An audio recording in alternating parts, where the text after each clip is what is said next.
would like to reiterate that we are live on at least six channels: two on Facebook, one on LinkedIn, two on YouTube, one on X, which used to be Twitter before, and also TikTok. Any questions? They are most welcome.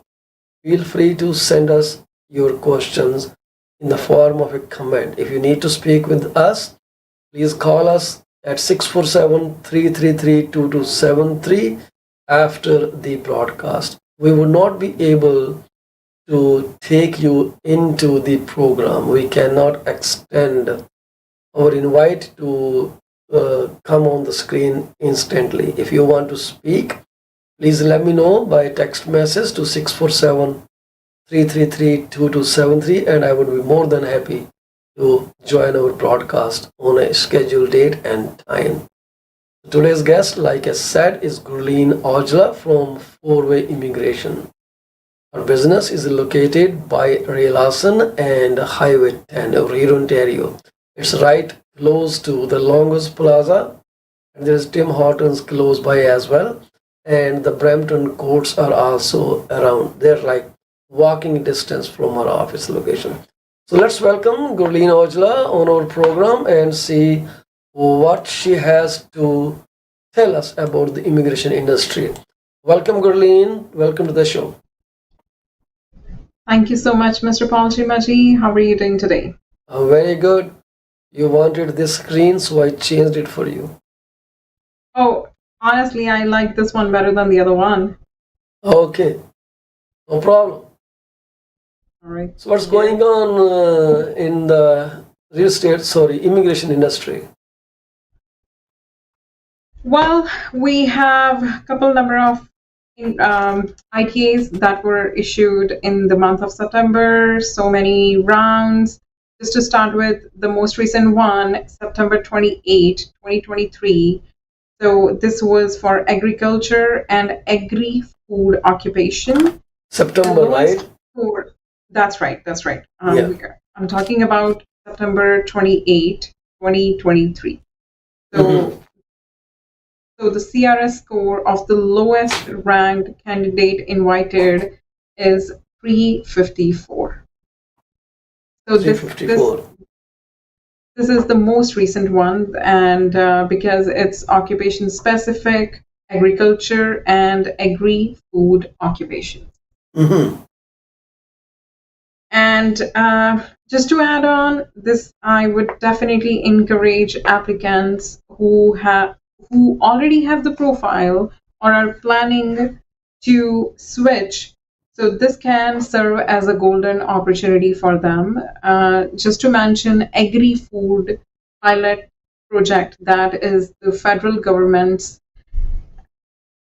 I would say, this is ongoing. This is a pilot program, and it has great and immense opportunity. I would like to mention some of the occupations. Could be meat cutters, could be butchers, even harvesting labor with the greenhouses or with the meat industry.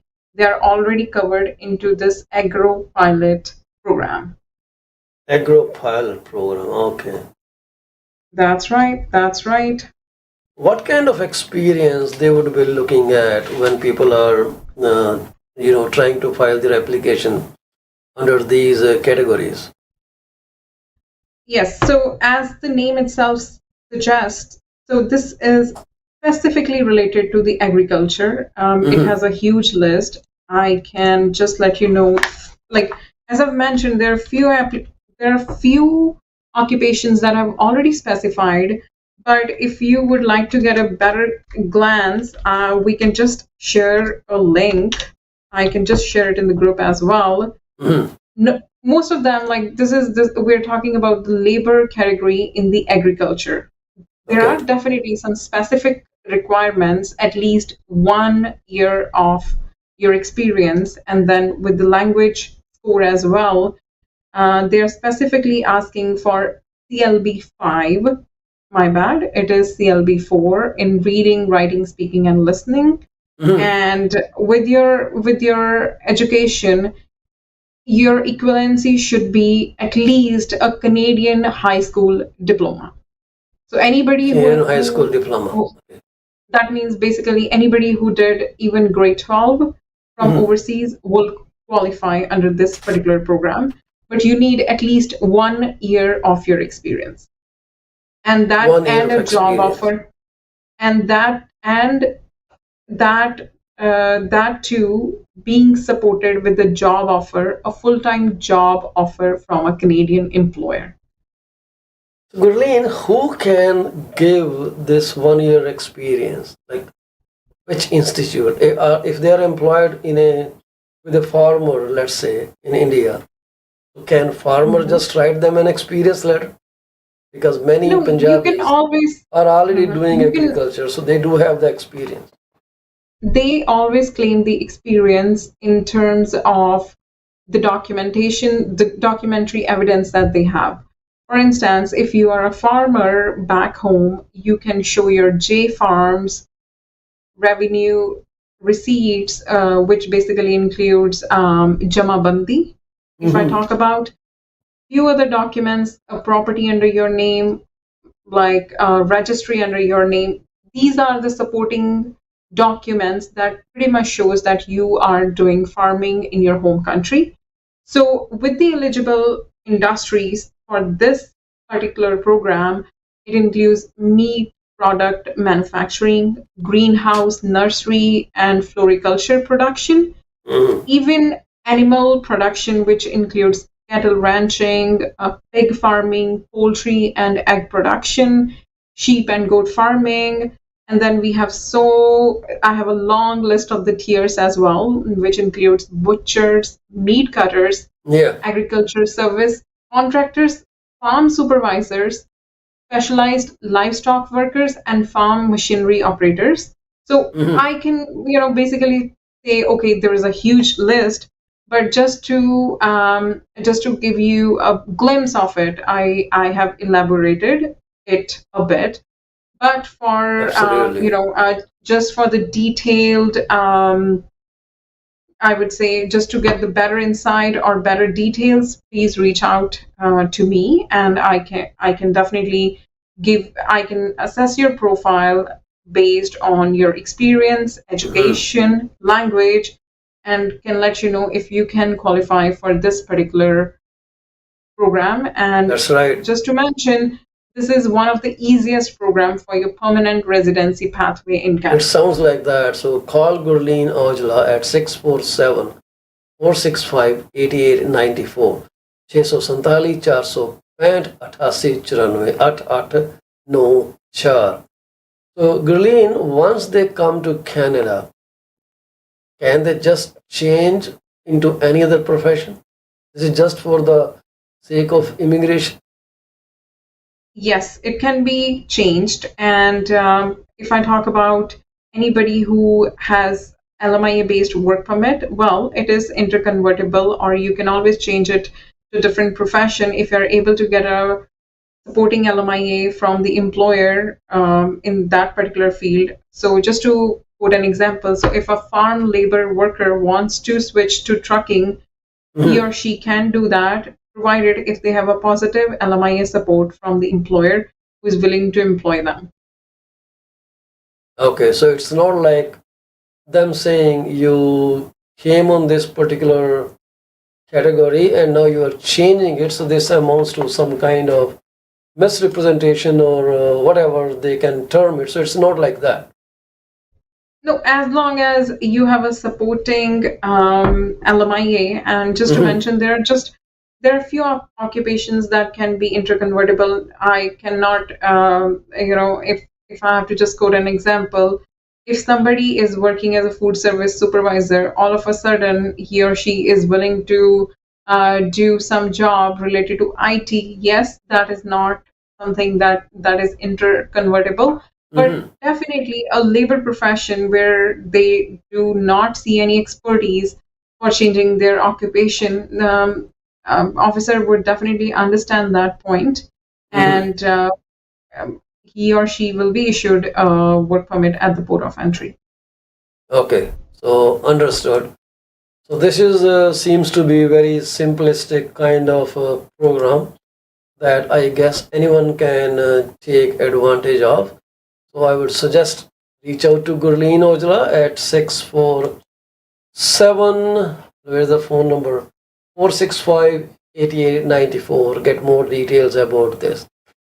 So it won't amount to any kind of fraudulent representation or whatever. It's just if you have someone who is willing to employ and have valid LMIA is what you say? Labor market impact assessment. Yes. Okay, labor market can impact apply. assessment. So feel free to reach out to her and get a free consultation. Don't worry, you're not paying on the first visit. So moving forward for September 27, 2023, we had a French language proficiency draw, and the lowest ranked candidate invited, the lowest CR score is 472. Just to mention that there were 500 invitations issued in total, meaning you can still have an edge if you are proficient in French language. So, so these are both of these draws are specific occupation specific draws, or I would say they are program specific draws. And moving forward to September 26, 2023, this was a no program specified draw. 3,000 invitations were issued, and this one here is a bit high. So the CRS score for this particular draw is 504, meaning anybody who was in all the candidates from different particular. I'm sorry, I was just getting a call, so I was getting a bit distracted. Yeah, I noticed that. That's okay. So we are basically, human beings, and it is okay to get distracted.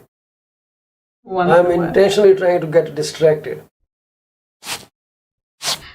So this particular draw covers all the candidates from federal skilled worker, federal skilled trade, Canadian experience class.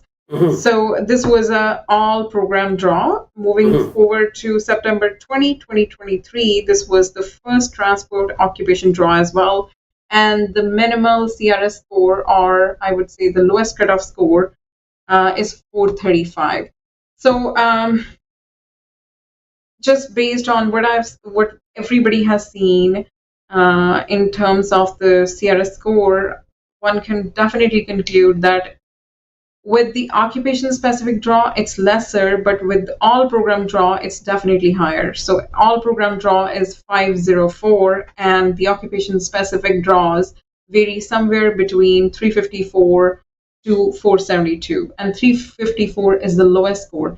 So this can be a golden opportunity for anybody who is working as a harvesting labor, maybe a meat cutter, maybe a butcher, or anybody who is working as a truck driver. Maybe if they were waiting for this opportunity for quite some years, this year is definitely a better year for them. Maybe they are invited into this particular draw. Fantastic. So what I notice is that your industry is very much changing, like changing on everyday basis. And I never took this industry like that. I thought, okay, once they formulate a rule and then it stays for many years. But listening to you, I see that it changes every single day. This is phenomenal. I didn't see the immigration industry like that before. They have recently started announcing the occupation specific draw, and as a matter of fact, 2023 is the first year for the occupation specific draws.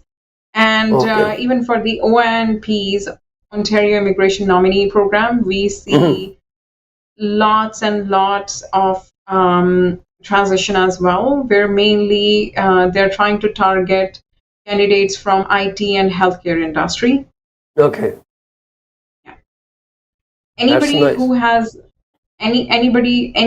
so viewers, I would like to mention, if you have any particular question in regards to your Express Entry profile, please reach out to us. We are just one call away. And just to mention that the initial consultation is free for international graduates.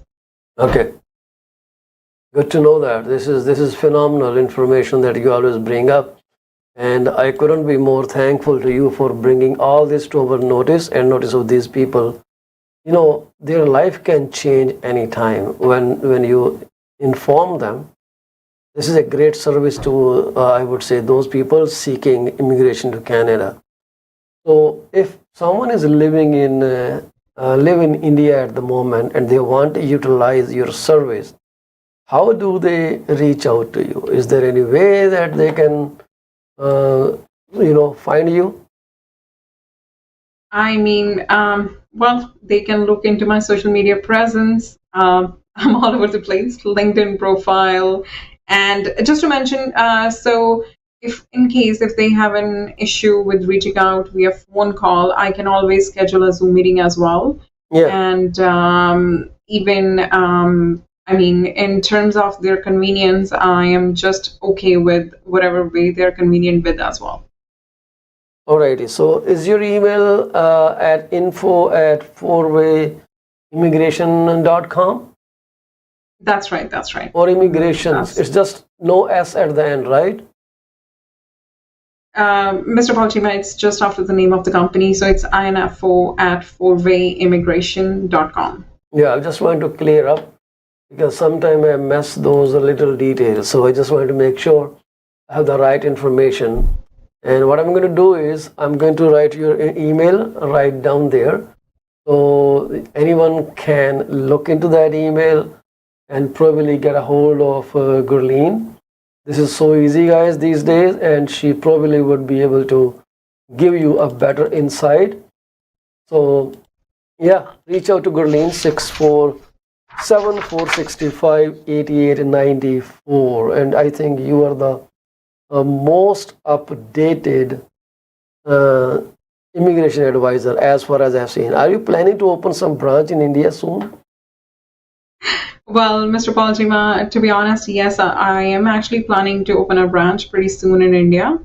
And thank you so much. You are an amazing host, and I've mentioned it a few times in the previous broadcast as well. You are doing an amazing job in terms of giving back to the community, and that's the reason every member is trying to support you as much as we can. Please keep up the good work, and hoping to see you back on next Friday. Thank you so Absolutely. much. Thank you very much for joining the broadcast. We'll see you soon. Take care, Gurleen. Nice talking to you. Have a good long weekend. Thank you. You Bye-bye. too. Bye. So you just heard Gurleen talk about agro pilot program, for which she said in September the draw score, I don't know what she calls it, IRS or CRS, something like that. The draw was at 354. Then she also informed you that to show your experience, you may need those Form J and proof of income, that is some receipts or Jamabandi that you can show to the immigration officials. They probably would help you immigrate to Canada. According to her, this is the easiest way to come to Canada. Not only that, if you are here, you can actually change your profession and it won't be considered as some kind of misrepresentation. That should be okay, that you try to come here, and that's what I understand when I heard her. If you are like planning to come to Canada, well, this may be one of the ways to land into Canada.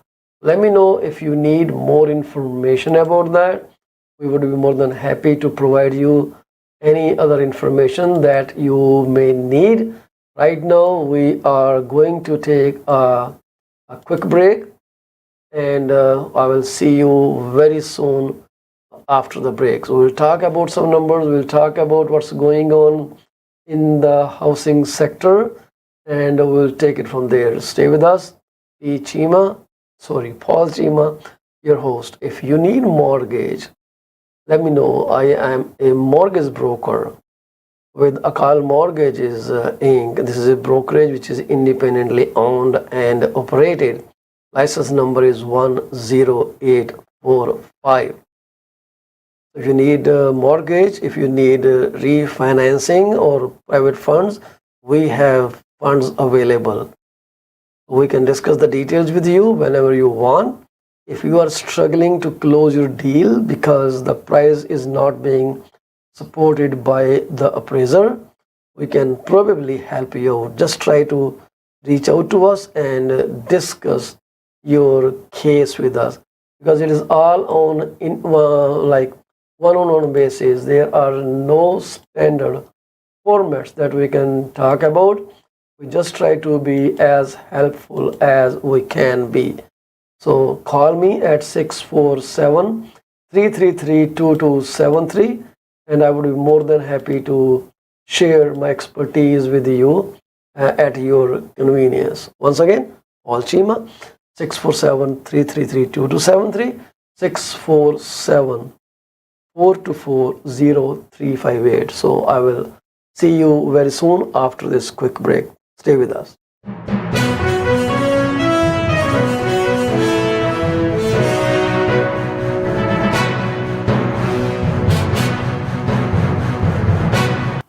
Are you thinking of selling your home? You are covered. From my experience of 14 plus years in the real estate industry, this is what I have come to know. There are three major concerns that any home seller would want their realtor to answer.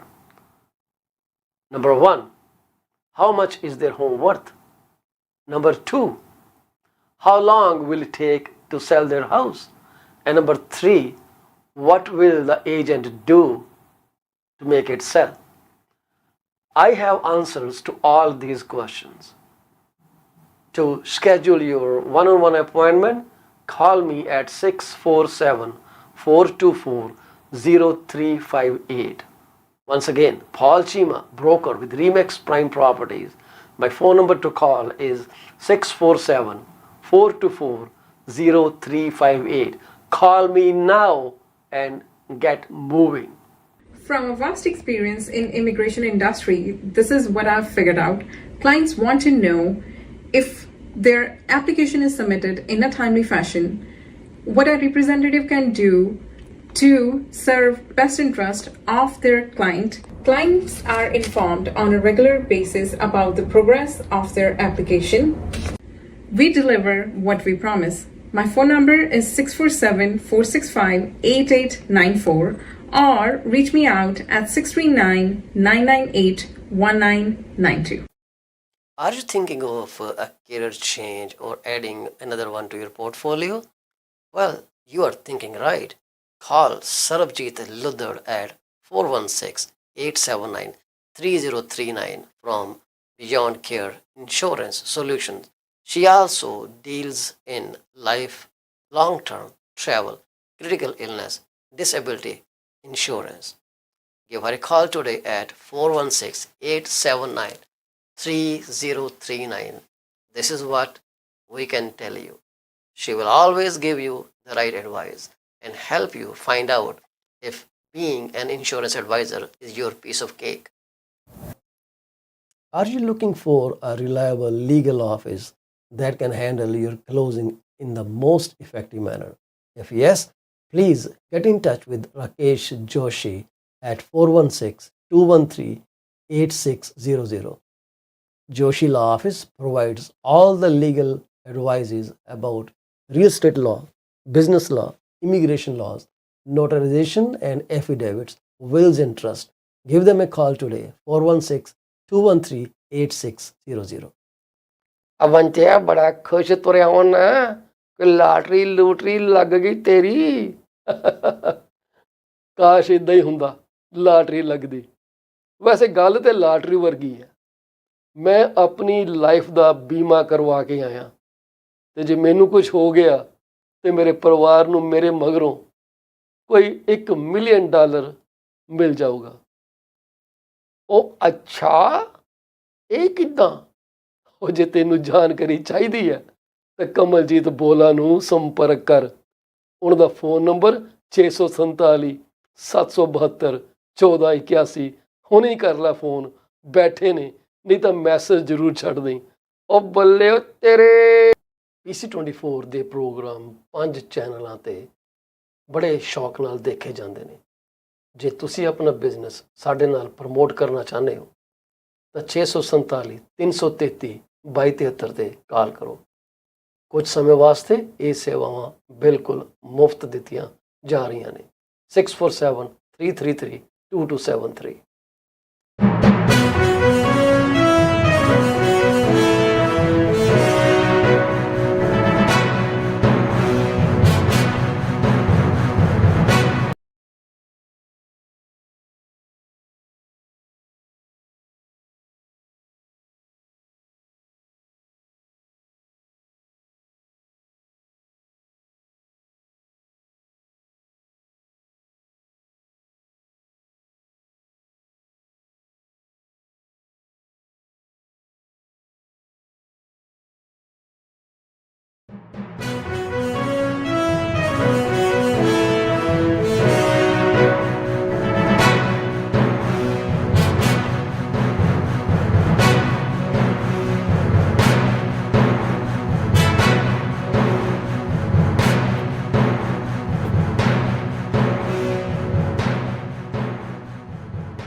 Welcome back to PC24 RETV's remaining broadcast. This is 7:02 p.m. So recently we have been seeing tons and tons of videos on social media, or specifically on TikTok, mentioning that city of Brampton has will make it mandatory for they are running a pilot project called residential rental licensing program, which is a pilot program termed as RRL. Sounds like triple R movie, RRR. So this pilot program will come into effect from January 1st, 2024. So many new things are happening from January 2024. So if you look at this image, you will see that the pilot project would be launched in these cities, these wards. These are electoral wards of city of Brampton. So you will be required, if you are a landlord, to register and obtain license for some type of rental properties. This is not being applied throughout city of Brampton, guys. This is in these wards, which are ward. If you look at this, as broader understanding, the wards are from Mississauga Road on the west side, and Torbram, Clark, Bramley on the east side. Like it will come down to Bramley and then span over to Clark, then come down on Torbram Road, and then all the way to Highway 407 boundary line. And on the north side, this is south of Bovaird. So between Bovaird and Highway 407 on north and south boundaries, Mississauga Road on to the west side, Bramley going to Torbram via Clark Road is the boundary line. So look at the map. This clearly indicates where this will be applied. This is not going to be applied throughout city of Brampton. If you look at those videos, I'm not sure if you can see that. It is only being applied to a few wards, electoral wards in city of Brampton. So this residential rental licensing pilot project, so this is in an effort to control illegal rentals. So we'll have to understand what an illegal rental basically is. So the council directed the city staff to devise a framework for a landlord licensing program in March this year.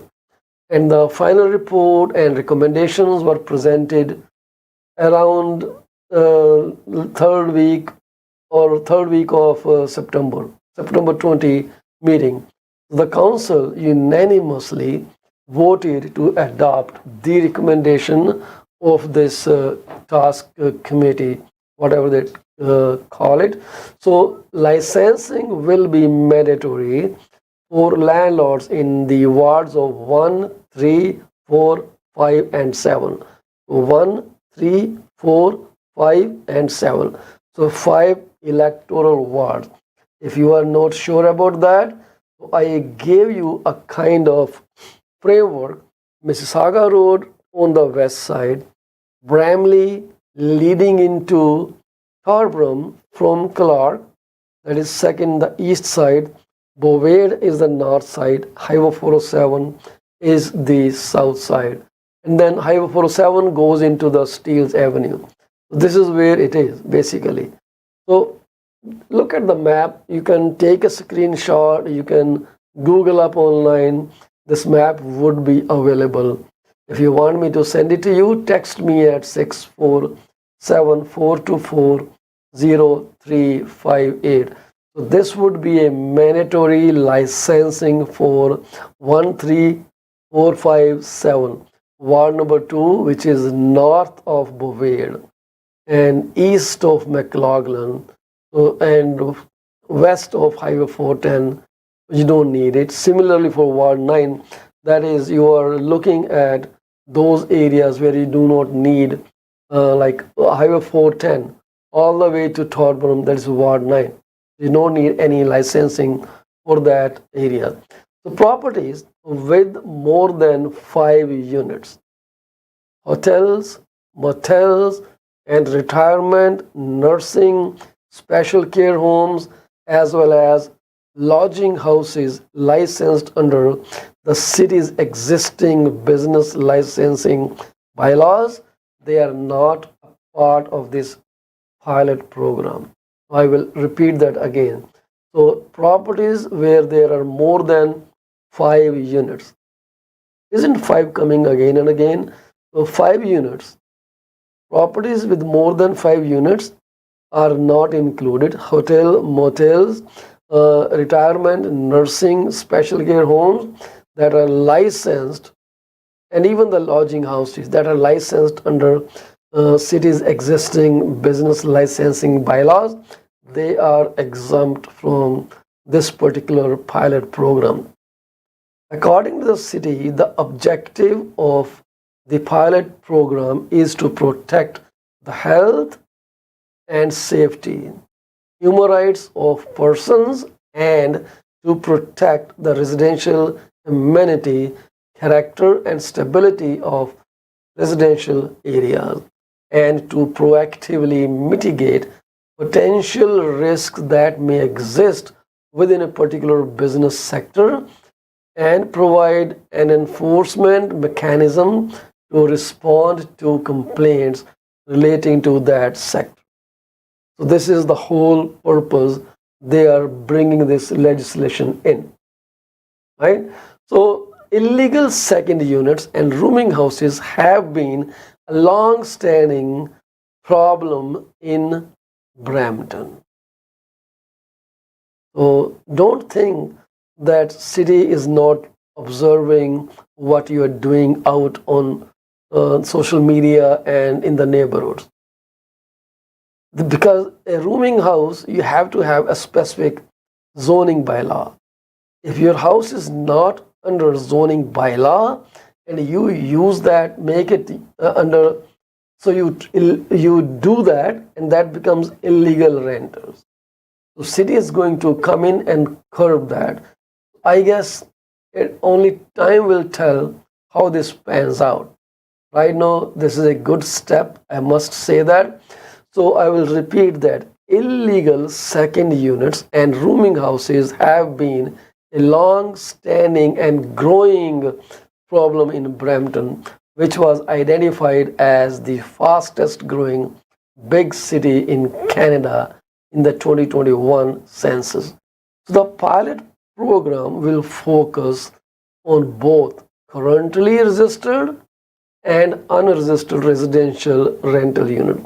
All this information that I'm telling you is available on Brampton Guardian website, bramptonguardian.com. I'm just trying to tell you that there are so many videos up there and they do not go into these details because the videos have a limited time frame and you cannot exceed that.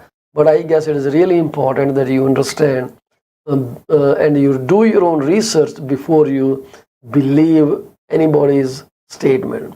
Because in this world, everyone is a reporter. I am a reporter at this point. Everyone who has a camera and a microphone can report anything, and this gets picked up. So, so any landlord that is registered or unregistered, this is going to cover all those residential rental units, rented single dwellings, and other additional residential unit types with repeated bylaw violations on record. So this program aims to ensure that landlords are compliant with all applicable laws and regulations. So the greed must stop. And I guess this will be a welcome step. We will see how ward number 1, 3, 4, 5, and 7 play out because this will be something worth watching. I hope City of Mississauga also does something similar. It might be coming. It might be coming very soon because these cities do emulate each other once they see how the things are progressing. So now, so the landlord will be accountable for whatever they do on renting their properties. I have seen many houses where living rooms are divided into more than 2 bedrooms. This won't be acceptable in future. How they do the monitoring of these things still needs to be seen. Are they going to repeal some requirements such as giving notices to the occupant that a city inspector will be there, or they will do surprise visits? I am not sure about that because only surprise visits can find this alteration in the properties. Otherwise, with the notice, people just remove all those temporary partitions. And in some houses, it's just the partition, just the curtains or boxes or anything erected to create a partition, which is unsafe and absolutely unsafe. These houses have a limit of occupancy, and you exceed occupancy standard, you are making the property susceptible to fires. It is possible, and too much, load on the electrical system. It can actually cause spark, cause fire, and damage property, the subject as well as the neighbor's properties as well, and cause so much damages in insurance monies and all that investigation that goes. So the program includes a $300 licensing fee to help cover at least some of the costs of the pilot program. So any unit that have been registered for a second unit in 2021 or earlier, they will be targeted, and units that may have been modified or received multiple complaints over the past 2 years, those houses will be monitored. If some property has received complaints from the neighbors in the past 2 years, then those properties will be targeted to make sure that those houses are in compliance with the zoning bylaws. So stay tuned for more information on this. This is I am not verifying this information. I'm just looking up at the Brampton Guardian. City's notification may have a different information, but I believe the source is accurate, but I do not warrant any accuracy of this thing. So $300 licensing fee. Any unit that has been registered for a second unit in 2021 or earlier, and any unit that have received multiple complaints in the last 2 years will be subject to this monitoring by the city staff. So an additional funding that they are trying to raise by billing the landlord $300, I guess you are going to pass this on to your tenants from now on, right? So will be based. So the additional funding will be required based on previous registration and licensing initiative. Council implemented a second unit registration program in 2015 that initially saw very low uptake until 2019 when council convened a second unit task force. Similar to the past registration and business license programs implemented by city staff, anticipate a slow uptake in the program. So the staff recommended that a dedicated team be assigned to RRL, Residential Rental Licensing Program. So there is a task force to oversee and monitor the project, the pilot project. So staff estimates 400, 4,550, 4,550 licensing applications to fully cover the cost of the pilot program. But based on their previous experiences, they anticipate that there will be about 1,500 signups for the program, which would leave a 925,000 shortfall. Then at the same time, we are also looking at breakup of the region of Peel into separate municipalities very soon.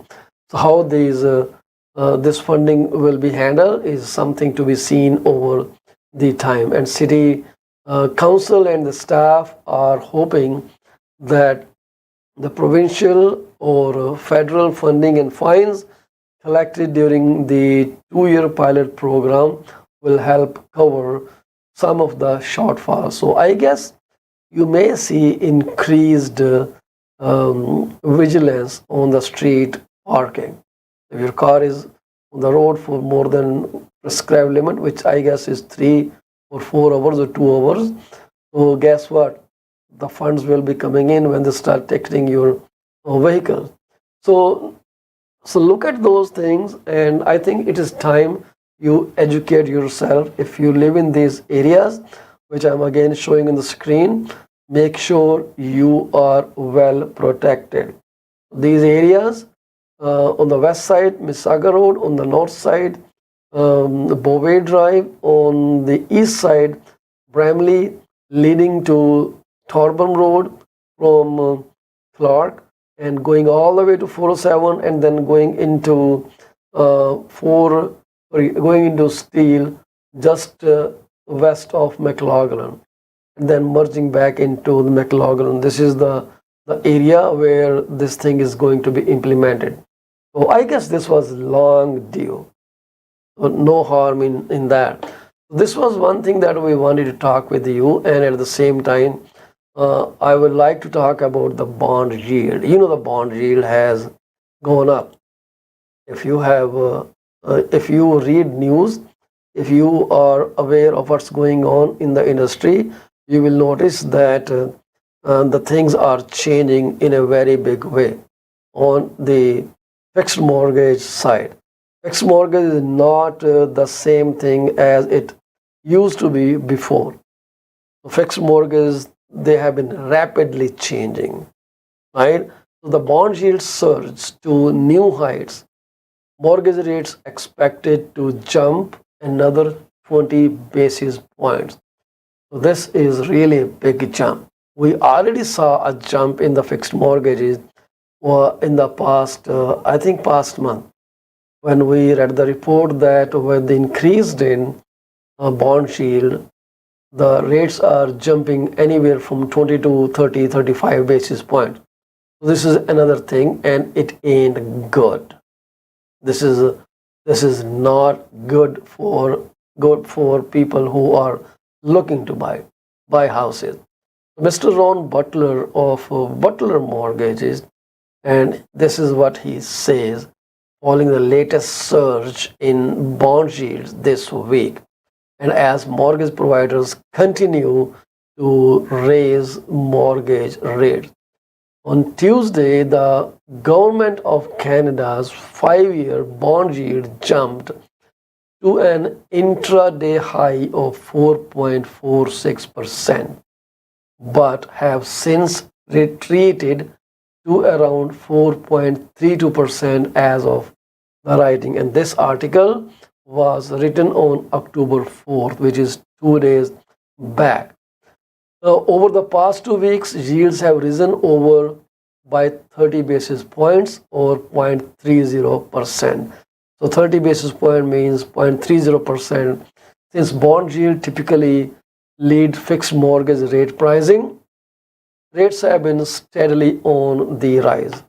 So the rates are going up as you can see. I will share this chart with you. So this is this is affordability. I'm sorry, my bad. This is not. The 5-year bond yield and overnight target rate have been going up and up and up. So there's no break from this. Right now, the overnight target rate is held at 5%, and many economists, they assume that this will go to 5.25 by end of 2023. So they are expecting one more jump because inflation went up from 3.3% growth in the last month, which is August, in July to August, which came at 4.4%. This is pretty good number. We are looking at that, and higher for longer rate expectations, they are driving the latest increases. People are expecting that rates will stay higher for a longer time, and then Bank of Canada thinks, okay, why not do that? Let's do that. If they want it, let's give it to them. So this is what is going around. So they say universe returns what you want from them, right? This is how the universe responds to your mindset. So make sure you are doing the best thing in your life, and you are hoping for the best thing in your life, because anything contrary to that will fulfill your negative desires as well. I would like to talk about one last thing before we close this program, and that is the single detached housing starts down 25% from the last year. This is as per CMHC. CMHC is saying the housing starts are coming down, and this is one news. And another thing is RBC's report, and RBC mentioned that despite minor improvement, housing affordability remains near all-time worst level. If you look at the chart, the one I accidentally put up, so you will see this is the affordability measure from RBC, ownership cost as percentage of median household income. The median household income is the income that many people earn. So the share of income that a household would need to cover ownership in percentage of like whatever they make, what percentage they spend toward home ownership. This is what is meant by that.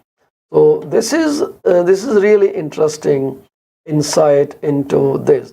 So what I'm seeing here is that